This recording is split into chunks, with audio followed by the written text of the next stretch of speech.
ამაზე ჩვენ არაერთხელ გვისაუბრია, გახსოვთ ნაციონალური მოძრაობის ანტიკორუფციული გუნდი აქტიურად მუშაობდა ამ თემებზე, ჩემი მეგობრები ვასო ურუშაძე, ლაშა ფარულავა, მათ შორის ციხეში მყოფი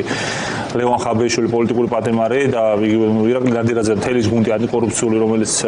ნაციონალურ მოძრაობაში მათ შორის 2022 წლიდან აქტიურად საუბრობდა იმაზე, რომ ხდებოდა სანქციებისგან გვერდისავლა, როგორც ყველა სხვა ბრალდებაში, ამაშიც აღმოჩნდით მართლები, თუმცა როგორც კოლ-ცენტრების ბრალდებაში, ისე ამ სანქციებისგან გვერდისარიდების ბრალდებაში, თუმცა ჩვენ ვიყავით ცილისწამებლები, მატყუარები, ქვეყნის და საბოტაჟის მოწყობები, მაგრამ საბოლოო ჯამში აღმოჩნდა, რომ ჩვენი გუნდი ანტიკორუფციული ჩამოთვლილი მეგობრები და თანამებრძოლები აღმოჩნდნენ მართლები. მათ აქვს ძალიან მარტივი მიზანი, ხო, როცა პოლიტიკაში ხარ და ხედავ, რომ შენი ქვეყანა დანაშაულში არის ჩართული, რა თქმა უნდა, როგორც კეთილსინცერი პოლიტიკოს გაქვს უფლება კი არა, ვალდებულება ფაქტობრივად, რომ ამის შესახებ ხმამაღლა ისაუბრო, რომ ეს ხალხი საუბრობდა არა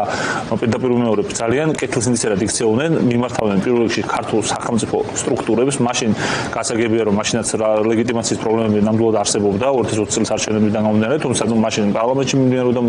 მაინც სხვა პერიოდი იყო კიდევ უფრო და მაშინაც კი ჩვენი ეს ანტიკორუფციული გუნდის წევრები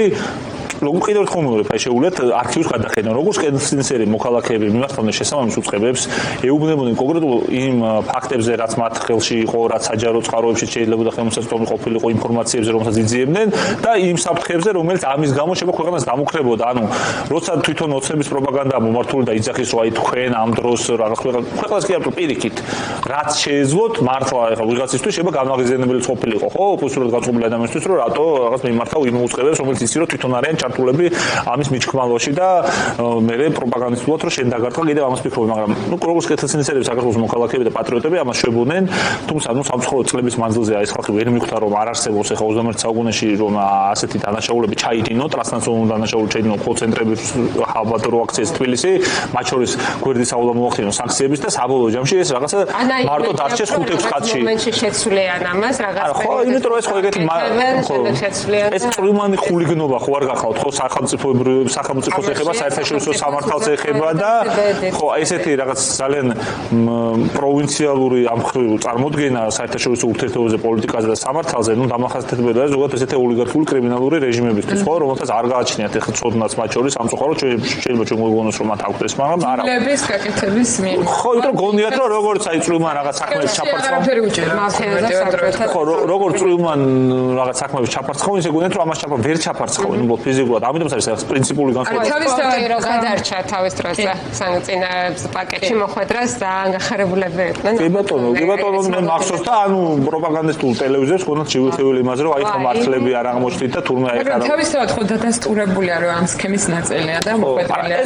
რუსეთის წინააღმდეგ სანქციების პაკეტში ხო ამას ვიმეორებ, იმიტომ რომ ეს არ უნდა დაგვავიწყდეს რომ ეს არ არის საქართველოს წინააღმდეგ, როგორ ეხმარებიან ისინი რუსული ომის მანქანას, მათ შორის საინფორმაციო ოპერაციებში და ჰიბრიდული ომი შედგება ეკონომიკური ნაწილიდან, პოლიტიკური, საინფორმაციო და სამხედრო, ანუ რომ ჩავშალოთ. ანუ ეს რუსეთის ხარეს ყოფნა რას ნიშნავს ამ კონფლიქტში, როცა საუბრობთ, ჯერ მარტო თვითონ აღიარებით ჩვენები მიცემული აქვს და იგივე მათ თავარ პროპაგანდის ერთ-ერთი ნათქვამი აქვს, რომ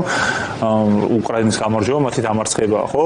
მეორე, რასაც ესენი აკეთებენ. სანამ რუსეთს გამარჯვების იმედი ჰქონდათ, მაშინ ამბობდნენ. კი, ხო, მაგრამ ნუ იდეაში ვერც უარყოფენ ამას, იმიტომ იმდენჯერ აქვს ნათქვამი და ნახეთ როგორ რაღაცა ორი მიმართულება მთავარი, სადაც ისინი უჭერდნენ აშკარად ხალხს რუსეთს, ხო ერთი იყო ის რომ რიტორიკის დონეზე ხა ერთია, რასაც ამ უკრაინა ამბობს მიხეილ სააკაშვილი და ზელენსკი რასაც ამბობდნენ ერთია და მეორე არის რასაც ასე ვთქვათ რუსეთის მართული მეხუთე კოლონის მსგავსი ელემენტები ამბობდნენ, ხო, რომ ერთი არის სიმართლე რომ ჩვენ ვიცავთ თავისუფლებას, დამოუკიდებლობას და გვინდა დამოუკიდებელ საგარეო პოლიტიკა და ევროპული გზა გვინდა და თანამედროვე სახელმწიფო შექმნა გვინდა, ამის გამო რუსეთი გჯის, რუსეთს უნდა რომ ისევ იმპერიაში ვიყოთ და მეორე არის ის რომ თითქოს და ვიღაცები პროვოკაციას აწყობენ საქართველოში და უკრაინაში რეფორმებს ახორციელებენ, დამოუკიდებლობა უნდა და ამით რაღაც პროვოკაციას იწვევენ რუსეთის, ხო? ანუ ეს ორი რაღაც განსხვავებული თავარი მეგანარატივია, სადაც ახლა ღარიბაშვილს და კობახიძეს და სხვებს რომ მოусმინო საერთაშორისო ასპარეზზე, მარტო საქართველოში არა, მარტო აქ რაღაც იმედთან და პოსტებთან რომ ინტერვიუს აძლევენ, მან არ ვიძახი. საერთაშორისო არენაზეც დიდ ასე ვთქვათ ფორუმებზეც რომ გამოდიან, საუბრობენ იმ მეგანარატივზე, რაც არის რუსული მეგანარატივი, რომ პროვოკაცია ხო, რომ არსებობს გლობალური ომის პარტია, რომ მოვიდა იმ პერიოდიდან ოღონდ გამძაფრდა. კი, რომ ამერიკა და დასავლეთი რაღაც ავალებს, რაღაც ავანტურის მოწყობას ვიღაც კონკრეტულ სუბიექტებს, რომლებიც არიან ამ deep state-ის წევრები და ეს ერთი მეგა ნარატივი. ეს მეორე ხა ეკონომიკური თვალსაზრისით ჩვენ ამას ვამოვიდით, რომ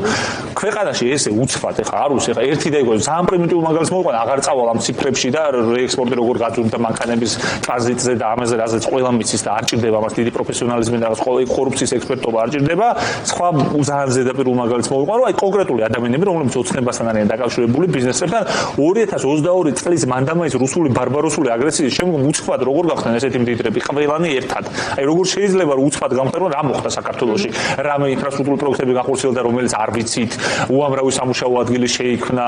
რამე რაღაც მასშტაბური რეფორმა მოხდა, რაღაც ეკონომიკა გადახალეს და გადასახადების შემცირდა. თუ აი როგორ იშოვა ამ ხალხმა ესეთი თვალუწვდენელი ფული, უცბად ასტრონომიული თანხები მარტო კოლცენტრებით ვერ იშოვნიდნენ. ანუ სხვა რაღაცაც მოხდა, ხო? მაინინგი ხო? და მაინინგზე სხვა ახლა უსმენთ.